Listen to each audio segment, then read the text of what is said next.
Good day, everyone. Welcome to another edition of Marriage Series on Possibilities Divine. My name is Omolara Ishola. I am the host of Possibilities Divine. Thanks for all the feedback you sent in about the earlier post about knowing who to marry. Today, we're going to be talking about deciding who to marry.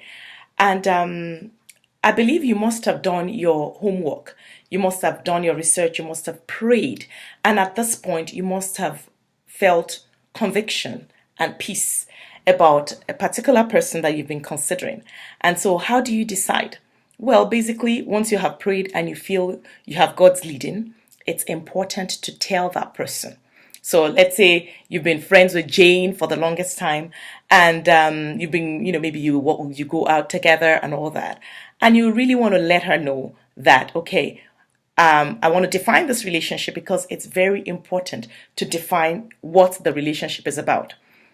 It's not enough to tell your pastor, your friends, and everybody around and keep that person totally in the dark. So, whichever way you choose to do it, just make sure you define that relationship. Oh, so and so, I would like us to, because of so and so reason, I'd like to take this relationship a little deeper, and I'm considering marriage. I want you to spend the rest of your life with me.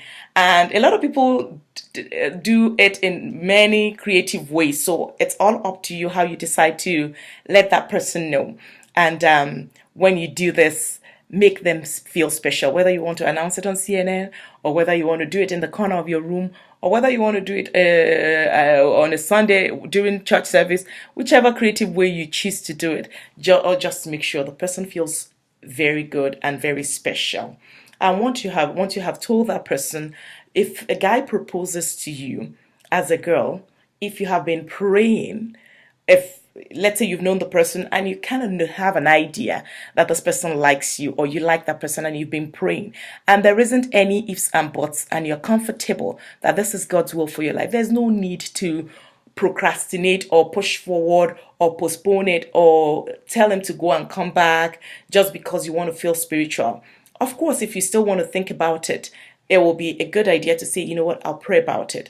So that's why, as a guy, make sure you have spoken with this girl to an extent before you decided to do a CNN presentation in terms of proposal, just in case it throws her off. You want to have an idea of where she stands if you are going to propose. So just make sure she has prayerfully considered it and she is on your side so that you're both not surprised, because it's one thing to want to surprise her, it's another thing for you to end up being surprised, especially if you don't have that kind of relationship, or if you have never spoken along that line and all of a sudden you're bringing a ring to propose. Just make sure you do your homework and make sure you're both on the same page, and when you eventually propose and ask her to marry you, it will be a good and happy day for both of you. And what do you do afterwards? Start praying. You can't pray too much. Once you have made it official, tell your friends. There's nothing as worse as a secret relationship. If you like a person and you say, okay, I want to marry you, and you don't want any other person to know, that means you probably have another agenda. So make sure that everybody, your friends, those around you, all know that you are in a relationship that you ultimately hope will end in marriage. And as you do this, the next thing to do is also to let your parents be aware. For example, if you're a guy, it's important for you to take the girl to meet your parents and your siblings. If you're a girl as well, it's important for you to take the guy to meet your parents and your siblings. And now, if you as a guy, you're taking a girl to meet your parents, please help her. She will be meeting them for the first time. She doesn't know them. You know your siblings. You know your family dynamics. So when she goes, make sure you literally lead her. Tell her some things she should expect. Tell her, coach her in how she should behave. For some family members, it doesn't matter. For some others, it is important. If your mom is a speak and span woman, there's a particular way she expects her to appear. Please don't let her go and fail the test when she goes. So, for example, if you're meeting your parents-in-law as a girl, whatever the case is, no matter how much civilization there is, make sure you wear a decent dress, blouse, whatever it is that you're wearing. That's not the day to reveal any part of your body. That's not the day you wear a dress that will be so short that you'll be pulling and it will not cover your thighs. It's a day where you dress as decently as possible. Wear comfortable shoes. It's important to look good, but if your shoes are 4 inches and you can't walk comfortably in them, you will have an issue when you get to where you're going, especially if you have to get there and there's a bit of distance from the entrance to the house. So, whatever you do, dress decently, make sure you're comfortable, and put your face forward. If you are not a naturally smiley person, please practice smiling a bit before you go.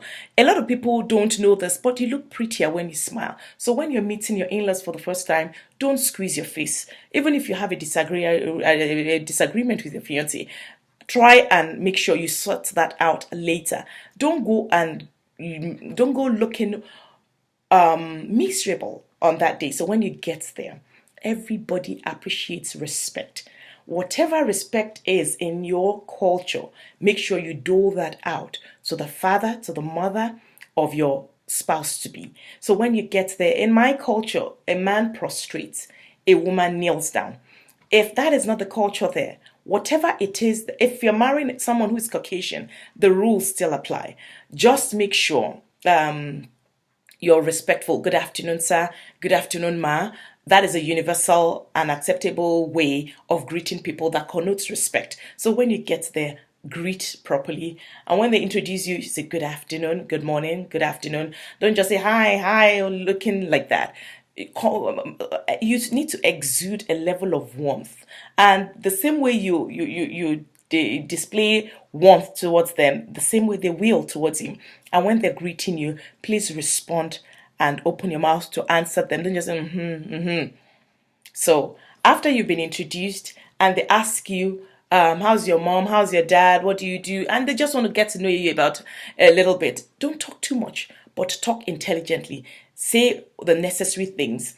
And as a girl, that's not the time you begin to tell them everything you know and about every subject. Don't overwhelm them. It's important to be warm and nice. However, you still need to put your carefree and bubbly and overly joyful nature a little under wrap. So when you meet them, answer questions, yes ma'am, no sir, yes sir, and then interact with the siblings. But whatever you do on that first day, make sure you pay attention to dynamics. When you are introduced the first day, you notice a lot of things if you keep quiet and if you're aware. And when you have done everything and they give you food, make sure you eat. Don't mind the way you eat. That day it's like an exam day. So mind the way you eat. Don't chew with food in your mouth. And whatever you are given that day, say thank you. Thank you, sir. Thank you, ma. And even if you have stewards standing in the corner and you know that these stewards are there to pack the table, make as if you want to pack the table. Just so that if your mother-in-law and your father-in-law are eating at the table with you, make effort to help in one way or the other. So if they say, oh, it's okay, dear, then yeah, that's different. But make effort to lend a hand. And at the end of the day, whatever, if you're given a gift, appreciate them kindly. If not, say thank you for having me and thank you for giving me lunch or dinner, whatever it is they give you. And then again, if you're a guy meeting the family of a girl, it's very important. Make sure you know one or two things about that man, about the father of that girl, because that is the first exam you must pass. Because men are so particular about their daughters. Every man wants to be sure that the man that I'm handing over my daughter to will take care of her, will be kind, will be intelligent, will be everything, especially for I'm talking about responsible fathers now. I want to be sure that I am handing over my daughter, my treasure, to somebody who will not tarnish or damage my treasure, but who will take good care of my treasure. So you want to know a bit about the man. When you're going, take a gift for the father, take a gift for the mother, and if she has siblings, take something in general that can be shared for the sibling. And when you get there, be respectful in your approach towards the man. If he stretches out a hand, take the hand and bow. If it's a culture where in my culture you're prostrate, make sure you prostrate. Even if in your own culture nobody prostrates, learn to prostrate that day. Learn to come across in a very good way. And the mother, of course, you want to be sweet to the mother. You want to woo the mother. And if you're able to get on very well, the mother will just fall in love with you automatically because she knows you'll take care of her daughter. And if the girl has younger siblings, girls or boys, the boys, see them as your younger brother. The girls, they will just charm them, make sure they feel comfortable around you. And once you're done at the end of the day, whatever gift you brought, hand it over. Find something out about that man. If he's a medical doctor, make sure you go with a question that has to do with maybe a symptom, a diagnosis, or something that would encourage him to talk. If he is a politician, talk about a current issue, like something about the local politics. If he's a teacher, talk about your high school days or your primary school days. Ask a question, and whatever it is that you can say that will generate a good conversation, that will make them feel good at the end of the day. That's not the day you go to argue, no matter how much you know in politics. If you belong to one football club and the man belongs to another, be very, very careful the way you criticize his own team. So whatever you do, have fun and make sure you make it a good one. So when you are leaving, you probably will have conversations around dates and plans and things you have in mind in terms of solidifying and concretizing the relationship. If you don't have a specific date in mind yet, tell them we just want to be sure. And then when is it a good time for my parents to come? And my parents will be the ones to come and collect the date, so that we can start planning. So talk responsibly, communicate intelligently. Go there, make sure your clothes are ironed, you're looking neat, you're looking very well. Don't go dressed carelessly in a nonchalant attitude. You dress the way you want to be addressed. So if you go there wearing a t-shirt maybe that is tattered, or that shows that you don't really care, or it doesn't connote respect, they will think a little less of you. And of course, by now, as a Christian, you shouldn't be sagging your pants. So if you go there with your pants sagged, you already have your result. The parents will call that girl and say, "Are you sure this is the person?"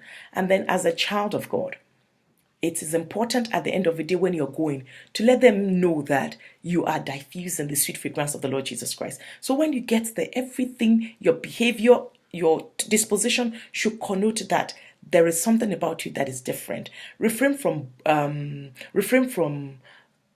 castigating people. Even if you don't support a particular view, don't talk down anybody. When you go there for the first time and you come across in a very harsh way, it places people tend to doubt your person. So once you leave that day, make sure you get a date for your parents to meet the girl's parents. And when you finally decide about marriage, cut your coat according to your size. Anyway, that's going to be the size of it today. I want to know what your feedback is on today's post. Keep them coming. You can visit us on our webpage at possibilitiesdivine.org. That's www.possibilitiesdivine.org. Or you can send a post on this particular post, and we will see it. If you have questions, keep them coming, and we'll be more than happy to answer your questions. Marriage is a very important aspect of life, and it is beautiful. Life choices are difficult, but with God, all things are possible. Take care. God bless you.